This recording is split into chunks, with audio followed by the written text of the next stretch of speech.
It's Friday, May 24th, and this is an interview edition of Your Daily Detroit. I'm Sven Gustafson. And I'm Jer Stays. Today's episode is all about eating and drinking. We turn once again to our resident man about town, Devon O'Reilly. But first, let's pay some bills. Daily Detroit is brought to you in part by Milo. Milo is a marketing agency that produces amazing experiences for audiences. They partner with their clients to drive business and create innovative content. Do cool stuff with them at milo.agency. Joining us in the podcast Detroit studio here at the Detroit Shipping Company is our man about town, Devon O'Reilly. Devon, how's it going, man?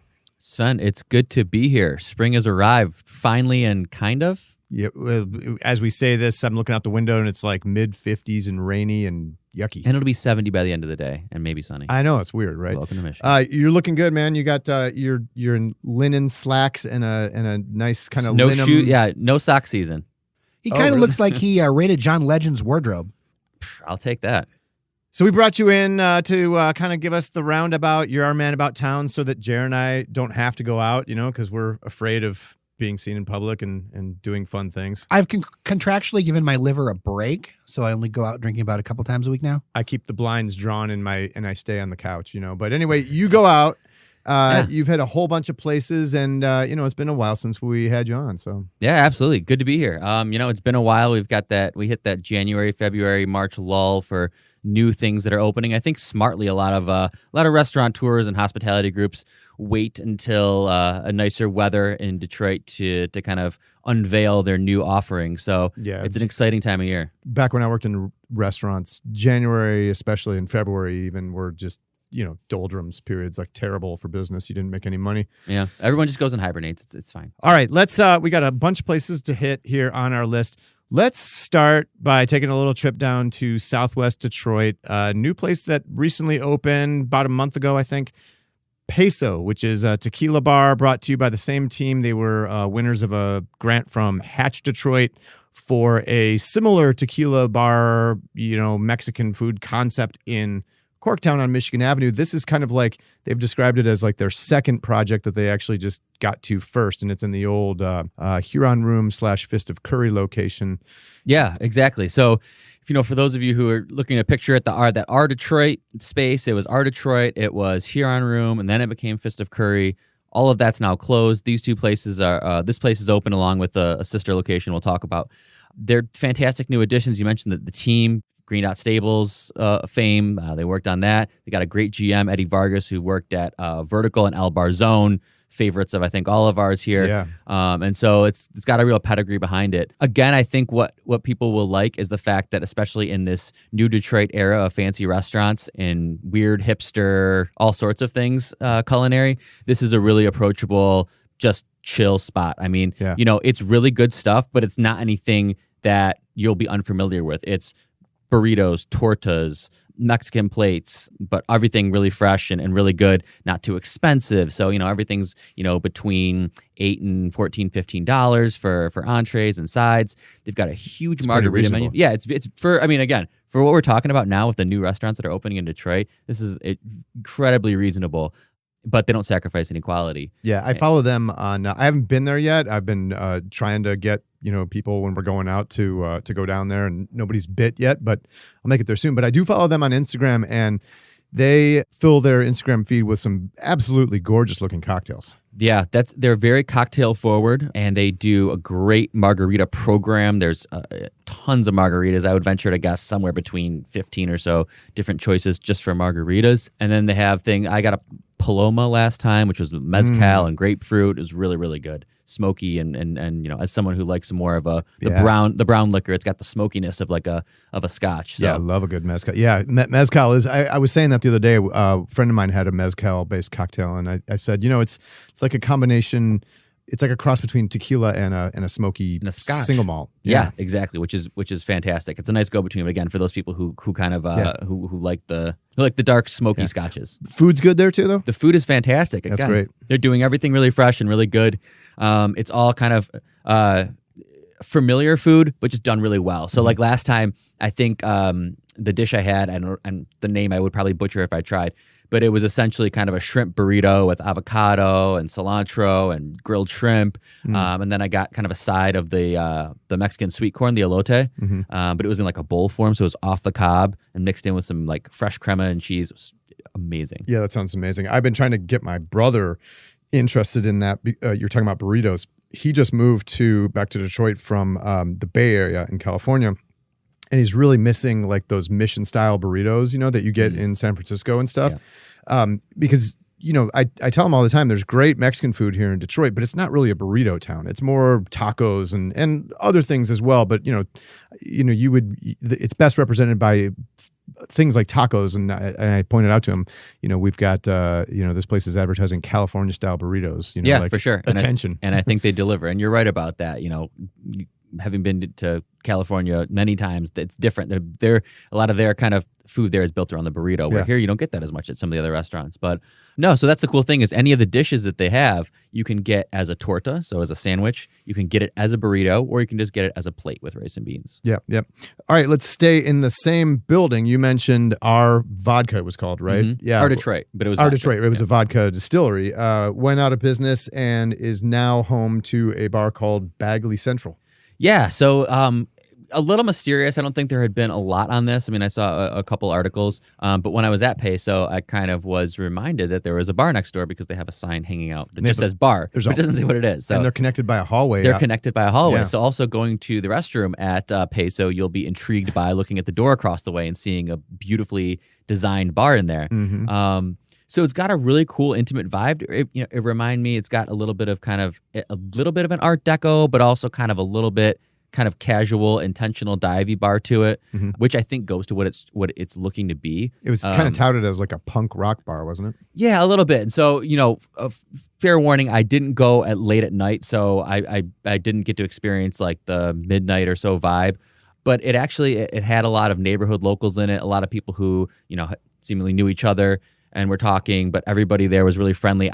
It seems to be kind of a neighborhood bar for that burgeoning, Hubbard Richard kind of Corktown-esque age right there on Bagley. I think it'll do really well. One thing to note is the drinks are incredibly reasonably priced. Again, in an age where cocktail can cost you $15, $16, the stuff here is priced $6, $7, $8.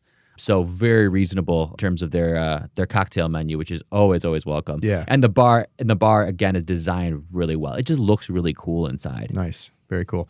All right, let's drive over to Eastern Market. We're in Detroit, right? We can't get on the subway or anything. Or a scooter, maybe. Or take a scooter or a Mogo bike and go to one of the more interesting, I think, concepts to open up in town in quite a while, Detroit Vineyards. Now, this is a company that's making wine here in Detroit using some grapes grown here in the city, mostly, bought from other vineyards around the state and possibly even outside of the state. But you've been over there. I think they're in the old Stroh's ice cream building. Is that They are. Right? So this is what I learned by going there is that Detroit City Distillery has the whiskey factory that they have now, the event space over there, right adjacent to it. That was the old Stroh's brewery.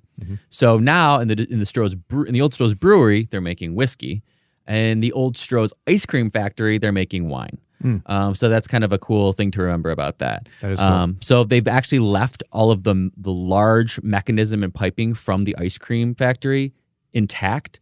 And so it's kind of part of the space, which is really cool. Nice. And yeah, Detroit Vineyards is actually, I learned, has been around since 2014. Yeah. But this is their first kind of actual physical space. And it's a large space. It's, again, the design element is just really, really cool. You kind of got to see it to really experience it. But it's really awesome design, big open space, great for events. I can easily see doing events there or bringing groups. Again, one of the problems I always run into with Detroit nowadays is bringing friends to bars. If you got more than 8 or so people, you're not getting into some of these places because they're small. But this is a big space. They do all their wines in-house. They've got a great selection of wines. They let you do flights and tastings. You can buy wines there. I was really impressed by a lot of the selection of wines as well. And you can buy the wines there. Did you like the wines? I mean, are you a wine drinker? Are you an oenophile? I am. It's I'm pretty broad in my spectrum of alcohols, but wine is definitely one that's growing on me. No pun intended. So yeah, their Riesling that's the one I bought. So after doing a tasting, I tried their Chardonnay, their rosé. They have a rosé Merlot combo. And then the Riesling ended up being really good, not as sweet as a normal Riesling. It was much drier, which I liked. So I ended up picking that one out and buying that bottle. But something they do really cool, and I think is worth mentioning, is so you talked about realistically they get 99% of their grapes from outside of Detroit in Michigan, most in Michigan. And then 1% they're trying to grow in Detroit, and they actually currently do have some vineyards and some plots of land in Detroit where they're growing grapes. Somewhere down near the river, right? I think. Yes, correct. There's a couple that they're working on. There's one just down east side, all the way down Mac and Alter. They have a space. I like the sound of Mac Avenue Vineyard. Right. So it's a really cool concept because they're trying to take that 99% 1% ratio and start growing that amount that's grown in Detroit. And so they're going to try and have more vineyards and more space in Detroit. And as they kind of mentioned to me, hey, if you bought a house in Detroit or you had a plot of land in Detroit and you wanted to, they would give you the stuff the vines to plant and get your kind of own little vineyard going. And then they would buy the supply from you. So they're really trying a very homegrown, again, no pun intended or pun intended, homegrown effort into having Detroit's first vineyard. Yeah, very cool. Best wishes to them. And is it strictly just wine there? No food or finger foods or anything? Just wine at this point. Again, okay. I think they're very new. So I'm sure they'll start adding to the selection. But right now they're just doing the wines and meads and ciders. Okay, interesting. Yeah, are they making the meads and ciders themselves too? Yes, or? Wow, they're doing everything on everything in house. All right, I'm putting them on my list for sure. Okay, we have covered the next place, which is the Monarch Club, but I know that you're a big fan. It's of a favorite place. spot already. Yeah, so let's. It's already. What'd you think of it? List. You've been there several times now. Yeah, this is the rooftop bar. This is the rooftop bar on top of the Metropolitan Building. Recently reopened, refurbished, reopened as an Element hotel. Right? Yeah. Element Hotel. Under the Marriott extended brand. Stay. Mm-hmm. But yeah, this is Detroit's first real rooftop bar. I mean, I think we can say that. There's a couple of second level bars or bars that sit on the roof of a one-story building. But this one, you're like, what, 16 stories up? 13. 13, okay. So you're 13 stories up. You're in a fantastic location. It actually has essentially 3 terraces. As you saw, there's one large main terrace and there's 2 side terraces. Each offer a unique view of the city, which is amazing. The cocktail menu is fantastic. They've got a really strong bourbon selection. That's always what I look for. So they've got a really strong bourbon and whiskey selection there. And I know they've been doing really well. If anything, they've been doing so well, too well, because I know people have had a hard time getting in. One of the things that, talking to some of the PR folks, they've already sold out their private rooms and things throughout the entire summer already. It's that hot of a ticket. Yeah, they've got private space up. There's a second floor to even the rooftop that has like a private event space. But yeah, so they're intentionally doing this, which is important, is that they're trying to create an atmosphere there where they don't want this to be just a cluster blank of a place where you're 4 deep at the bar and you're yelling over people to try and get a drink. They're trying to control that space so you're actually getting a really good experience once you're up there. So I know they've had lines recently, and it's all kind of to help create a better space, so they're not just packing people up there. Well, they've done some. I mean, to your point, Jer, about selling out the event space for groups and stuff. Like they've done some really great PR and marketing for that place. Like getting out and talking about it, and then hosting you, Jared, when you guys were there for the media preview for all the media bigwigs in town. It was definitely a who's who. But the thing is that although the PR is doing a great job, the place also sells itself. Yeah. It looks like the kind of place that was always there at the top of this building, even though obviously it wasn't. Mm-hmm. And the views, there's nothing comparable. Now, I know that there is a rooftop, and I've been to it, on top of the Detroit Opera, not the Opera House, but the Music Hall.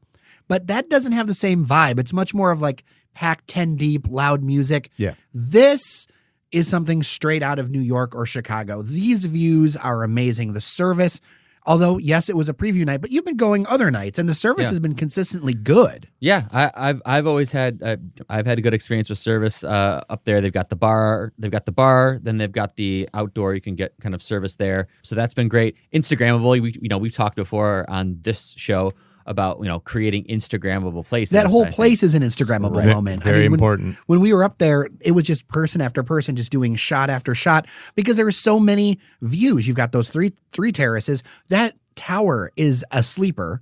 And I love the idea of all of the architectural detail that they've respected and made it so that it's really beautiful up close. It's like the best way to like snuggle up with Detroit architecture. So I think this is a total winner and it sets the bar. The other thing I like about it is that Detroit's a real big value for money town, right?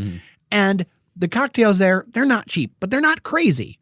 But when you factor into the point that you get all the views and all the ambiance with the cocktail price, it's a no-brainer. Like you have to visit this place. Yeah, I think it's worth it. But on that, so pro tip, going on a Saturday night, you're probably not going to get in.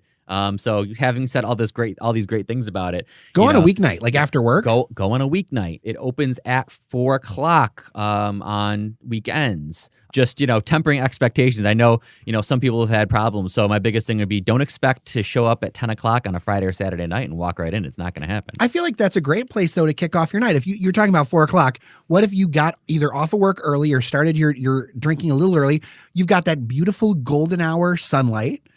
And it works out perfectly. And then you go into the night. There's so many other great bars you could go to. You could start there, get the beautiful views, and then go into, say, Queen's Bar, or you could go anywhere. There's so many great options in that little nook now. I mean, who would have thunk just a few years ago that so much would be happening right along that strip? Somebody envisioned it. Somebody saw it. Yeah. And they're very rich people now. Yes. Yeah. All right, let's take a stroll a couple blocks away to a place. We were talking about this earlier. I was not even aware of it. This flew under my radar, but Grand Circus Diner. Yeah, it flew under a lot of people's radar apparently. In the is that the it's right underneath Grand Circus, the tech training organization. Right. Bottom of Broderick Tower, right. Below Grand Circus on the first floor there. Around the corner from what will be the new Buddies downtown when that opens. Exactly. Yeah. It's actually on the same block as the Metropolitan. That's actually all one block right there. Yeah, exactly. That's true, right? Yeah. This is true.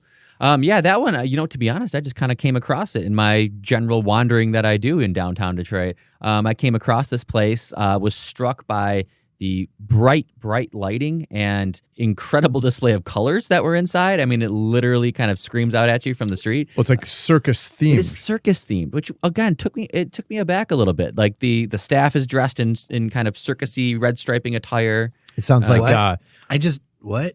Yeah, no, it was a little. It sounds like Farrell's. Remember Farrell's, the mall chain that used to be everywhere with like the peanuts on the floor and everything. Oh my gosh. Well, and I have so much affection for this corner. So Flaming Embers was my mother's favorite restaurant for years, and it was there for decades. Flaming Embers. Oh my God. At the bottom of the Broderick Tower. That was the jam, right? Like I can still taste the burgers to this day as a kid because that's where she loved to go. So I have a ton of fond memories of this space and kind of like, I know that some of these memories are through the rose-colored glasses of nostalgia. But that space has so much potential being right near the ballpark and everything like that. But man, I don't know, like clown outfits and what is this, Cincinnati spaghetti? Like what kind of, like did the circus train like derail? Well, it derailed and crashed right into the bottom of the Broderick Tower. It's a wide ranging menu. They've got a large cocktail list. It just seems kind of all over the place. But again, when you're going circus themed, maybe that's the goal, is to be kind of all over the place. You can't beat the location. Like you said, it should get a lot of foot traffic from people who are walking past. And I encourage anybody who's in that area, walk past it, walk in it, check it out. It's something to behold. It looks like the circus. Something to behold, huh? It looks like the circus came to town and opened up shop at the bottom of the Broderick Tower. So I was never one of those people who was a big fan of going to circuses. So maybe that's why I'm a little kind of biased, but by all means. I'm on their Facebook page right now, and their banner image is like, it looks like light pendants, or I'm guessing they're light fixtures. I'm not sure, but they look like they're made of glass and they're shaped like balloons. Yeah, correct. That's some light fixtures that you would find in there. Oh my God, it is quite the spectacle. It is garish. I'm looking at more of their photos. And yes, it looks like you walked into like a circus or like a street festival with carny games and stuff. Yeah. When will restaurants learn that you don't need a giant menu and that you probably shouldn't have a giant menu? Some have learned, but that spot has seemed to, like you said, since the days of Flaming Embers, no one really knows what's going on in that corner there. Giant menus brings up like I'm going off on a tangent here, but and I'm not accusing Grand Circus of it necessarily because I haven't seen their menu, but I find so many restaurant menus today to be utterly confusing and terribly laid out. Like you look at them and you're like, where do I start? How do I navigate this? I don't understand this menu. Like, yeah, I mean, especially it's a real thing. You can't be good at everything. Days. So when I see a big menu, I assume keep it stupid. They simple, can't do all of these dishes well. Yeah. That's a general comment. Right. Anyway, Grand Circus Diner now open on. What is check that? it out. That's Woodward and what is that? Adams right there, or I don't know what that is. It's on the east side of Woodward. So it's right there. I think we did a pretty good job of mapping right there out across exactly where from it's at. Grand Circus Park. It's right off Woodward. Its namesake. All right, we're gonna finish up talking quickly about 2 coffee shops. Switch from food and drink to our after dinner coffee or your midday coffee break or whatever. Jerry, you were hot to talk about Madcap. I actually got the chance to try that place out, and I'll tell you, it's the Apple Store of coffee shops. No doubt. It's in terms of decor, you're absolutely spot on. It's very minimalist. I don't even think there's that maybe much room to 4 sit. seats. There's actually only like 4 or 5 stools along the side, and all the rest are standing tables with little hooks for your bag or your coat or whatever. And it's very minimalist. I actually found, I mentioned on Facebook there was no art. I found a couple pieces of art, but also very minimalist. It was, I was disoriented, and I was also the oldest person there. So I think that's the other thing. Like when I walk into a place, I truly felt like, and nothing against the staff, they were really helpful, all that other stuff, but I literally felt like the guy at, in my late 30s who walked into the old guy who walked into the club at the coffee shop. It's very much in the same design as the one that they have in Grand Rapids. So it's not different than that one, but it's smaller, and it doesn't seem like it's really inviting for people to sit down. And maybe that's their purpose. Maybe they want you to just grab a quick grab a coffee and kind of stroll around. Well, half the people were either doing standing meetings, and then the other half were on Bluetooth headsets setting up other meetings. So I felt like it's one of those, like, I am a member of the corporate hive. I need caffeine, and I am going to go now. You are in the techno rowdy. You are in the Shinola Hotel, so you probably get a lot of business crowd from that, and people taking meetings there, people staying there. Yeah, I think it serves where it is. The coffee was good. I'll say that. The coffee was good. I had a pear thing that was pretty good. Like, it was good. It just, I don't know. I think it all comes down to, I don't know if I was expecting that much starkness. Now that I know what it is, I get it. It's like, all right, I'm going to go there if I'm going to grab something and then run out the door again. If you're in the area. Not your cup of tea as a place to hang out. Not as a cup of coffee. Well, right. Sorry, mixed metaphor you there. set me up with that one. All right, enough of that madness with Madcap. Let's talk about New Order Coffee. They have announced a new expansion. We already know that they're building a second location in the Woodward Corners development, which is kind of like that lifestyle center up in Royal Oak. Up in Royal Oak, right at it's what Beaumont Hospital is developing, right out there on the corner of Woodward and 13 Mile. They demolished the old Northwood Shopping Center, I think it was called. It had a Kroger and a bunch of other stuff in there, and had really kind of become an empty shell over the years because they were planning to demolish it. So they're getting ready to open that, I think, in the second half of the year. But then they announced the other day that their R&D lab in Ferndale, which is right on Woodward, just like barely a block north of 9 Mile, is going to move to a different location in Troy, and they're going to keep that location in Ferndale and turn that into a coffee shop, which we were saying earlier sounds like a great idea, because why wouldn't you open a Woodward Avenue location in Ferndale as a retail spot? Well, and you have the very popular Detroit bubble tea, right in that same strip. Yep. You've got a ton of foot traffic. To me, if you're going to do an industrial thing, they should have put it in the industrial part of Ferndale. Actually, that's over where Drifter Coffee is located, a more industrial part. If you're going to do an R&D lab, you don't need to pay downtown real retail spaces, but maybe they did it early to kind of put their, knowing that eventually they're going to grow out, and so they get their hands on the space.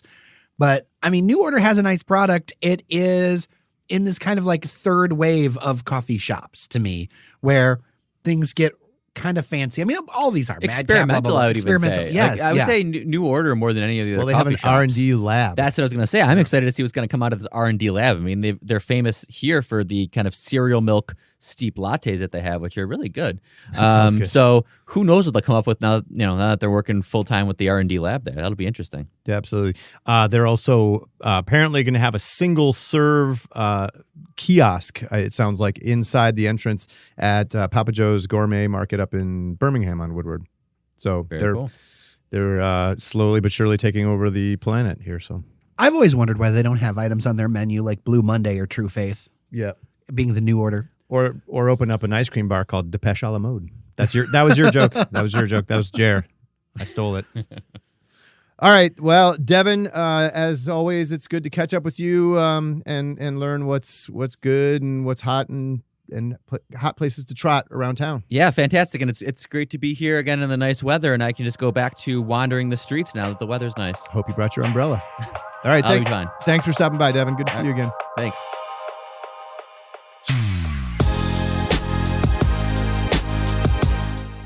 So a heads up, we're taking Monday off for the holiday, but we'll have a show in your feed midday Tuesday. Then the rest of the week, Jer and Cheyenne are up at the Mackinac Policy Conference, and we'll be bringing interviews to you from the Grand Hotel.